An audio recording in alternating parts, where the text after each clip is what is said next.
Snow White was a beautiful princess. She had skin as white as snow, lips as red as roses, and hair as black as ebony.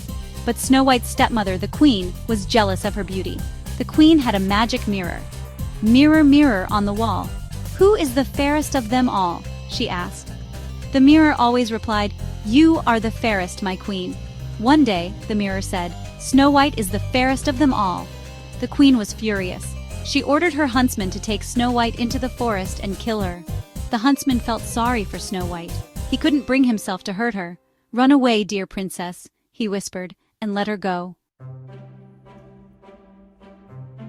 Snow White ran deep into the forest. She was scared and alone. She came across a tiny cottage. Peeking inside, she found 7 little chairs and 7 little plates on the table. Exhausted, Snow White ate some of the food and fell asleep. The owners of the cottage were 7 dwarfs. They worked in a mine. When they came home that evening, they were surprised to find Snow White asleep. Snow White woke up, startled. She told the dwarfs her sad story.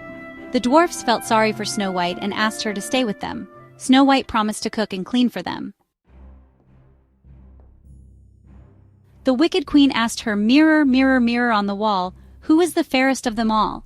The mirror told her that Snow White was still alive and living with the dwarfs. The furious queen decided to kill Snow White herself. She disguised herself as an old peddler woman and went to the dwarf's cottage. Snow White was alone. "Lovely apples for sale," called the queen. She offered Snow White a shiny red apple. Snow White took a bite and instantly fell into a deep sleep, cursed by the queen's magic. The dwarfs returned home to find Snow White seemingly dead. They made a glass coffin and placed her in it. One day, a handsome prince came riding through the forest. He saw Snow White lying in the coffin and was captivated by her beauty. The prince leaned down and kissed Snow White. As he did, the piece of poisoned apple dislodged from Snow White's throat, and she awoke. The prince and Snow White were overjoyed to see each other. They got married and lived happily ever after. As for the wicked queen, no one ever saw her again.